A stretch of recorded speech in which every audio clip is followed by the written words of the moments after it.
morning, good afternoon, and good evening to you. Thank you for tuning into another episode of Viola's story.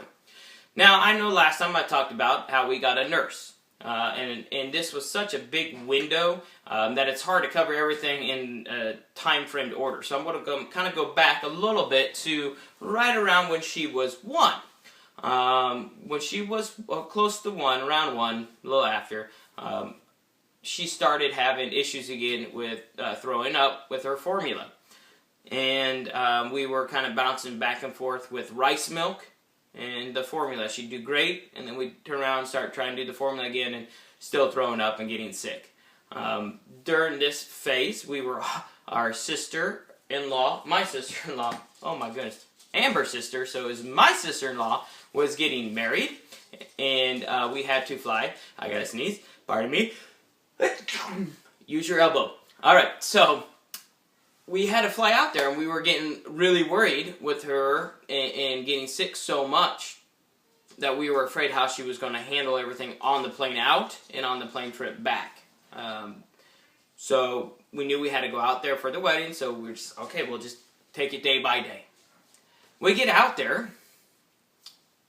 Never forget this. We get out there, we have our machine and everything, and all of a sudden the machine battery is dying, and we go to charge it, and there is no charge cord. So if you ever go out of town, don't forget the charge cord. That's a side note, sorry. I had to throw that out there. We were having some issues while out there, and I think most of the time while we were there, we did a lot of the rice milk. Just because it seemed to kind of coat the stomach. Plus, not having the pump in the food, we kind of had to do it like we used to, where we kind of held it in the syringe and let it kind of drip in slowly, back to that whole hold your arm up through the night kind of thing.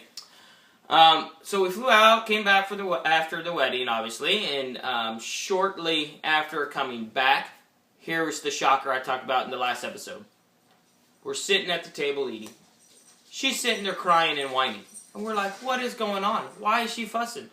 We're like, Viola, it's okay. So Amber picks her up, puts her on the lap. Next thing I know is I'm watching, and she reaches out to Amber's plate, grabs a handful of food, and just shoves it in her mouth. Did my daughter just put food in her mouth?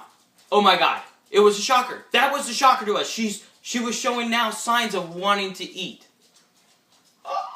We were so elated, so joyed to see that. For her to show those signs was unbelievable. Unbelievable. We were, I'm still shocked when I think about it. And so during this time frame, with her showing signs of eating, we had a lot of work to do, right? The nurse that we had was very helpful on during this time frame. She encouraged us. I'm sorry, you're probably hearing Jade's claws in the back. Jade, go baby. She helped us talk and training Viola, helping her teach us how to chew.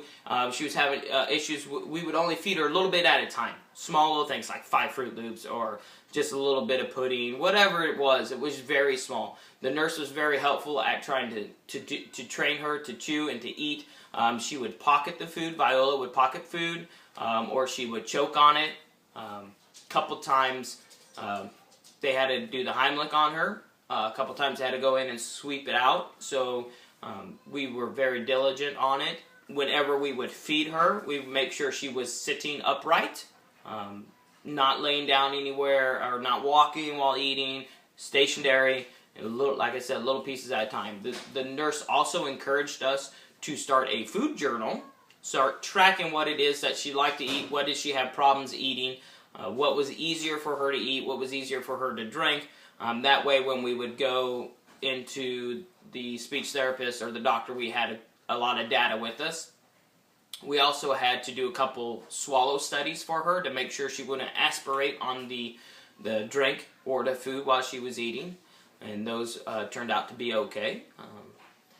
And so this began our long career of getting her to start to eat. So if you're having some of these issues with your children, the biggest thing I would say is to start journaling.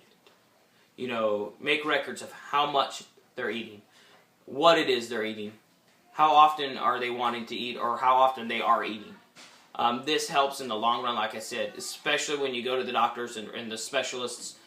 You have information you can bring and say, look, this is what we did. This is what we gave her on these days. This is what she's struggling with. This is what's working. Help us out. So, yeah, and there are some more steps that we are taking.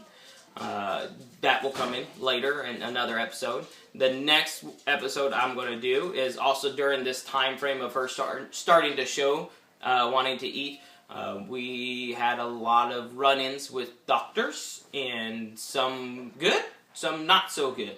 So I want to go a little more details on that. Amber will help me remind me of what we had to do and everything. So it'll be a good episode. So hopefully you'll come back for that one. All right, ending on a good note. Speaking of eating, this week has been an amazing eating week for Viola. I have been shocked on how much she's eaten. In fact, the other day we went out and she had a double cheeseburger and she ate all of it.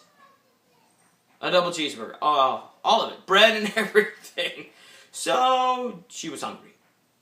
So we're coming around, but we've been a lot of steps that we'll get to. So hopefully that you will come on back again to next week's episode.